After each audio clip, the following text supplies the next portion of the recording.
Assalamualaikum warahmatullahi wabarakatuh. Kami dari kelompok 4 akan membahas materi tentang Al-Quran sebagai sumber utama ajaran Islam. Anggota kami terdiri dari saya sendiri, Desmosa Fitri Putri, kemudian rekan saya Nisrina Konita Tuasamu, Wela Nindya Alfionita, serta Oktaviona Wahyu Ariendra. Pendahuluan. Berbicara mengenai Islam, tidak terlepas akan hakikatnya Al-Quran sebagai sumber pedoman kehidupan umat muslim. Bagaimana tidak? Karena sosok Al-Quran merupakan wahyu yang diturunkan oleh malaikat Jibril kepada Nabi Muhammad SAW langsung dari Allah Subhanahu wa Ta'ala. Sehingga tidak ada keraguan sedikit pun di dalamnya. Sebagai sumber utama ajaran tauhid maupun hidup ada di dalamnya, termasuk perihal hakikat atau kebenaran maupun batil.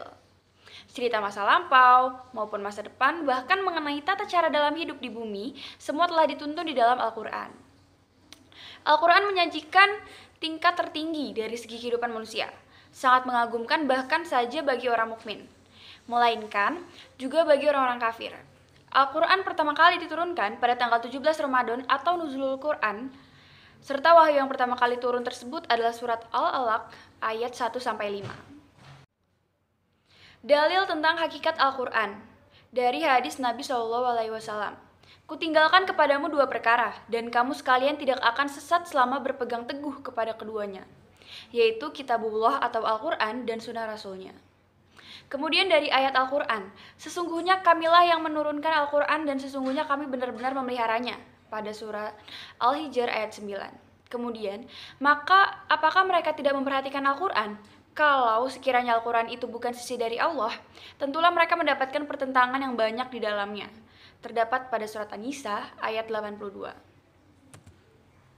Kemudian peranan dan fungsi Al-Quran.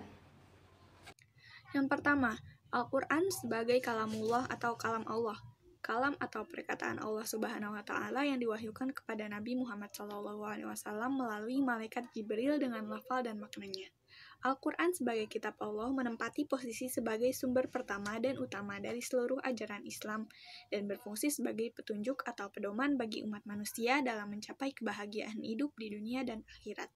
Sebagai kalamullah, Al-Quran dalam bentuk aslinya berada dalam induk Alkitab atau Lauh Mahfudz dalam lindungan Tuhan, lalu diturunkan kepada Nabi dalam bahasa kaumnya atau bahasa Arab. Yang kedua, Al-Quran sebagai sumber hukum Islam. Sumber hukum ajaran Islam ada 3, yakni Al-Quran, As-Sunnah, dan Ijtihad. Al-Quran adalah firman Allah, dan hadis merupakan sabda Rasulullah Muhammad SAW. Sedangkan ijtihad didapatkan dari hasil pemikiran para ulama mujtahid atau yang berijtihad, dengan tetap mengacu kepada Al-Quran dan As-Sunnah. Yang ketiga, Al-Quran sebagai mukjizat. Selain keindahan gaya bahasanya, ada petunjuk-petunjuk sangat jelas lainnya yang memperlihatkan bahwa Al-Quran datang dari Allah Subhanahu wa Ta'ala dengan segala kemukjizatannya. Ayat-ayat yang berhubungan dengan ilmu pengetahuan misalnya, dapat meyakinkan setiap orang yang mau berpikir bahwa Al-Quran adalah firman-firman Allah, tidak mungkin ciptaan manusia, apalagi ciptaan Nabi Muhammad SAW yang ummi.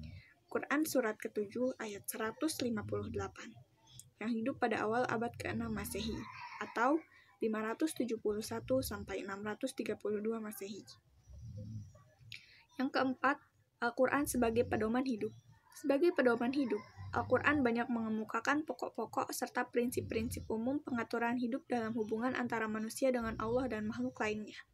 Di dalamnya terdapat peraturan-peraturan seperti beribadah langsung kepada Allah, berkeluarga, bermasyarakat, berdagang, utang piutang, kewarisan, pendidikan, dan pengajaran, pidana, dan aspek-aspek kehidupan lainnya yang oleh Allah Subhanahu wa Ta'ala.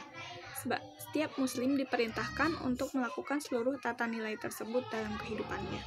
Al-Quran sebagai korektor. Al-Quran banyak membahas penjelasan-penjelasan yang dijelaskan oleh kitab-kitab sebelumnya, seperti kitab Taurat dan Injil, yang sudah tidak sesuai dengan ajaran Allah Subhanahu wa Ta'ala. Dan memahami Al-Quran dalam upaya untuk menggali dan memahami maksud dari ayat-ayat Al-Quran, terdapat 2 term, yaitu tafsir dan takwil.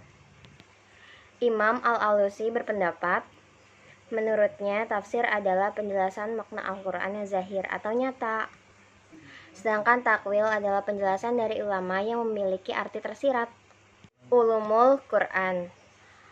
Secara etimologi, ulumul Quran berasal dari bahasa Arab yang terdapat dua kata, yaitu ulumul dan Al-Quran. Kata ulum adalah bentuk jama dari kata ilmu, yang berarti ilmu-ilmu. Kata ulum yang disandarkan kepada Al-Quran menunjukkan bahwa ini adalah merupakan kumpulan ilmu-ilmu dari Al-Quran, baik dari segi keberadaannya sebagai Al-Quran maupun dari segi pemahaman terhadap petunjuk yang ada di dalamnya. Ulumul Quran merupakan suatu ilmu yang memiliki ruang lingkup pembahasan yang luas, meliputi semua ilmu yang ada kaitannya dengan Al-Quran, baik berupa ilmu agama, seperti ilmu tafsir maupun ilmu bahasa Arab. Di samping itu masih banyak lagi ilmu-ilmu yang tercakup. Tafsir Al-Quran. Tafsir Al-Quran adalah ilmu pengetahuan untuk memahami dan menafsirkan yang bersangkutan dengan Al-Quran dan isinya. Berfungsi sebagai mubayyin, menjelaskan tentang arti dan kandungan Al-Quran, khususnya menyangkut ayat-ayat yang tidak dipahami dan samar artinya.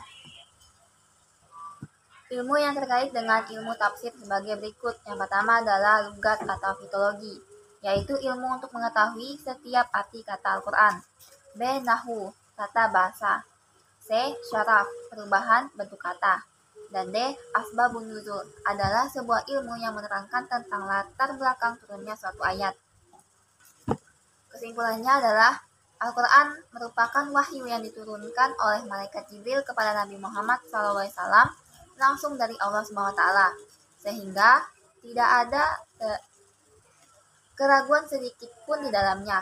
Peranan dan fungsi Al-Quran sebagai kalam Allah, Al-Quran sebagai sumber hukum Islam, Al-Quran sebagai mukjizat, dan Al-Quran sebagai pedoman hidup, Al-Quran sebagai korektor.